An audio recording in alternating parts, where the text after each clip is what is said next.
4, award the contract to Height Roofing in the amount of $45,000 for the replacement of the roof at the Frostburg Water Treatment Plant. This was competitively bid with a sealed bid process. Height Roofing was the low bidder at $45,000. Their contract passed muster, and it would be my recommendation to accept the bid of $45,000 and ask for a motion and a second for Resolution 2022-44. I move we approve Resolution 2022-44. Second. Moved and seconded. Any public comment? Hearing That none. roof really needs to done, be. yes. That would be your comment. All in favor? Aye. Resolution 2022-45, approve the reimbursement and release agreement with Columbia Gas of Maryland. We went over this agreement in work session.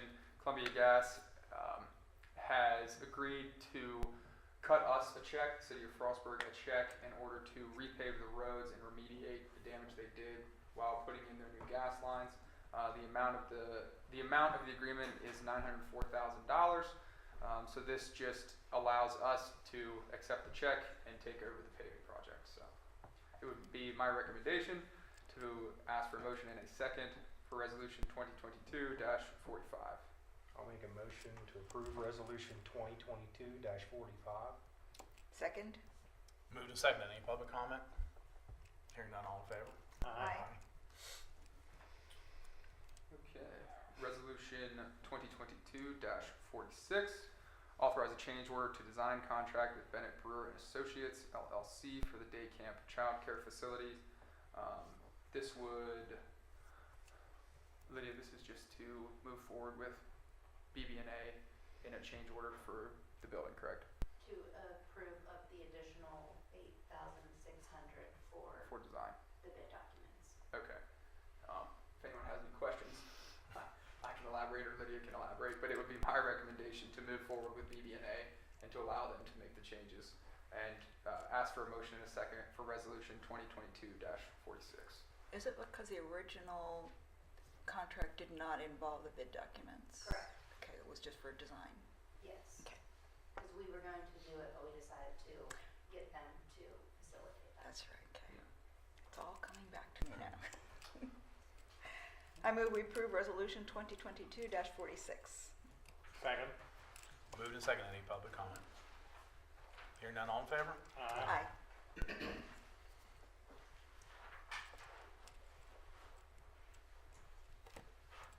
And next we have for your consideration Resolution 2022-47,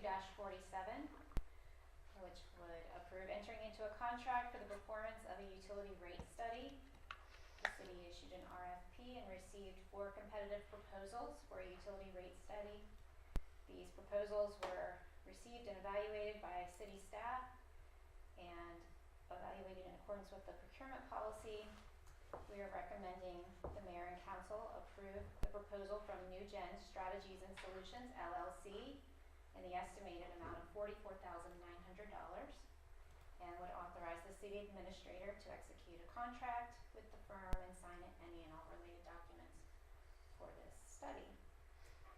If you have any questions, I'd be happy to address them. Otherwise, I'd ask for a motion in a second on Resolution 2022-47. I make a motion we approve Resolution 2022-47. Second. Moved and seconded. Any public comment? All in favor? Aye. Aye. Thank you. Okay. Thank you, Mayor, Commissioners. I have the report for the Police Department for August 2022. We had 667 incidents logged compared to 495 in 2021. Various incidents, as always, 11 arrests of various types, 2 C3I cases, various community policing activities. As always, the bulk of our work is public service, well-being checks, emergency petitions. We actually had a fairly high number, 11 emergency petitions in August. 10 assist other agencies, 42 requests for a police officer, 17 follow-up activities, and 21 disturbances, which are multiple incident types. A few motor vehicle crashes, DWI arrests, and 106 traffic stops. Just a couple of various things happening as always. We recently, this was actually in September, just recently we did a cell phone and seatbelt enforcement initiative using state highway funding grant money from the Maryland Highway Safety Office. So that was very successful. Our officers did a nice job, a good combination of warnings and citations, but we get a lot of complaints, or at least it's really obvious there is a problem with using handheld cell phones and driving, so it's nice to have the funding to designate people to spend their time just to enforce that in these blocks. We also got a DWI during that time, and we find other things along the way too.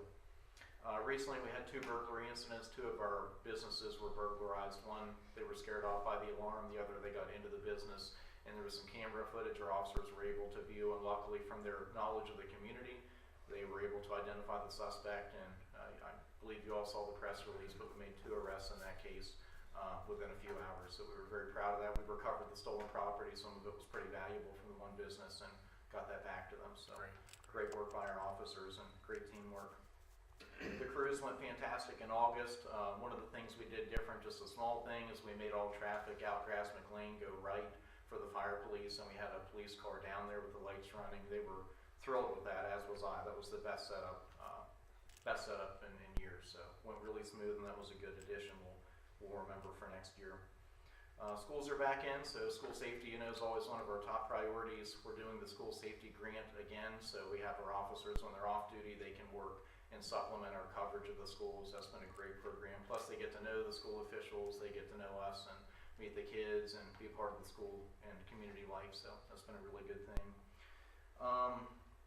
Always doing community policing activities. Commissioner Grove and I were at the Meshack Frost Village block party along with my wife doing lemonade with the law, so that was a good event, really nice turnout, and good to have that connection with Frost Village. That's fantastic. And that's pretty well everything. I would note that we've had a lot of speeding complaints lately from most every neighborhood in Frostburg, so we'll certainly do our best. That's probably the most common general complaint police departments get, meaning there's not a specific suspect, there's not a specific act to investigate, it's just a general complaint of speeders. So we rotate our speed awareness sign around Frostburg. Sergeant Mulaney handles that for us. We set up radar anywhere that we know we have specific complaints. We will continue to do our best, but there's been a high number of those complaints come in lately. But other than that, that would conclude my report. I'd be glad to elaborate further if you'd like. Is that stop sign on Armstrong actually working to slow down traffic on that section there? I think it's really helped, yeah. The folks who requested, initially they were interested in sidewalks and that, as you recall, which is a huge project, and the stop signs what came out of that. I know they were very happy, and I do think it's made a difference. It gets very busy up there, especially when they have the sporting leagues and tournaments or competitions. I mean, it's awesome. It's really good for the community, but it does draw a lot of traffic, and I think that's help it. And then there are kids on bikes and Yeah, stuff, so that yeah. can be a deadly combination. Yeah, absolutely. Yeah, we certainly try to play our part, but a lot of what we try to do in policing is problem solving as opposed to just reacting to minor individual acts of speeding. Sure. That's part of it. That plays an important role, the enforcement and deterrence. But structural things like the road layout, the signage, that's good stuff. And I think that was a good team effort between I think it was Crystal at the time, the engineer, and that worked out really well. So good. And then good also team. on Water Street, same thing? Yeah, I think Okay. so. Yeah, I haven't heard as much about that lately. I think that arose from concerns about like speeding and cell phone use and a variety of issues, and certainly made made that intersection safer. I think a big factor there is the visibility because of the corner of Water and Mormon. You can't really see up Mormon, and that's Right. I think there's that's probably the best product of that is prohibiting or reducing the likelihood of a crash from Yeah. visibility issues there. Thanks. Oh, absolutely. Thank you. Chief, do you think a lot of the complaints are because school's back in now? I mean, is that? I would guess so, and I don't mean, I just think there's increased traffic. I think, there's probably some speeding, people running late, this and that.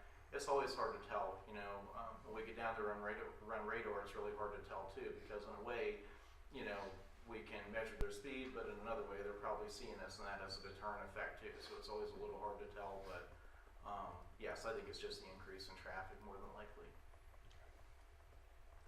Okay. All right. Thank you, Chief. Thank you. Matt, you have a report? Two things before we read the report. Based on last week's work session, I believe Commissioner Forsythe twice mentioned that this report was mandated by the charter. So we left here scratching our head thinking we blew it again like the budget.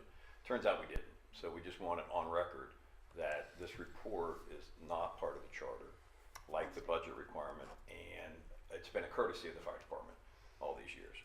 Connected to that, and Chief Tumino brought it up last week, is that courtesy continued through 2017 when the fire department was asked to not give the report anymore. And we confirmed that with Chief Cosner, and I know you said his reports were very good, but sometime in 2017, because this, whoever, I don't know who, you can check with Chief Cosner, but they wanted to streamline or shorten these meetings.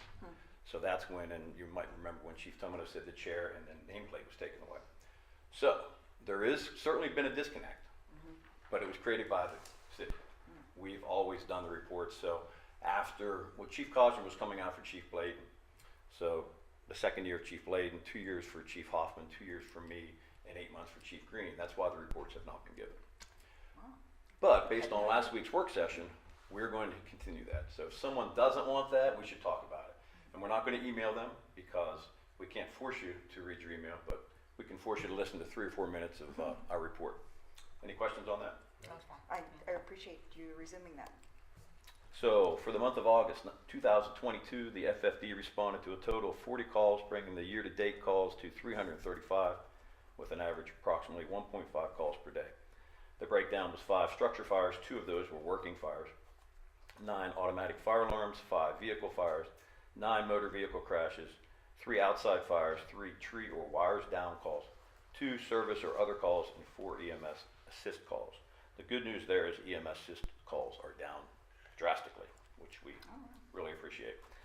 The department conducted 2 training drills in August, which consisted of multiple rescue scenarios on the GAP trail, utilizing our heavy rescue and both of our UTVs, and a refresher on deploying multiple attack lines off Engine Company. The department participated in the Back to Blue procession through town up to Lashball West on August 7th, and also assisted with traffic control on Route 36 for the charity UTV ride on August 13th.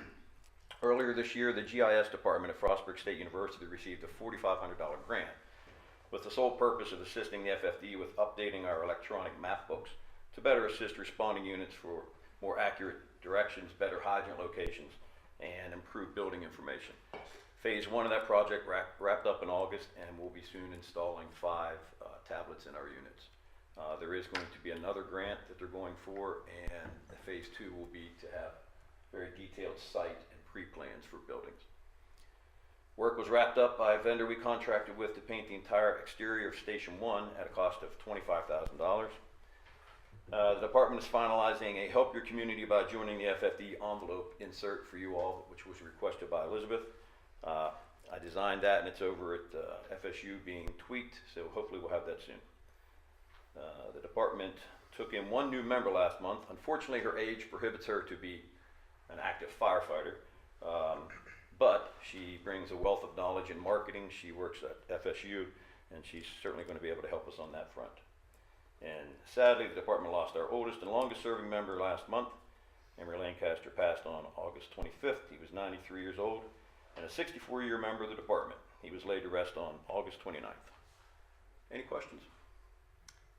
Do you see a trend over like the last 5 years or so in like the types of calls that you're responding to or area or anything like that?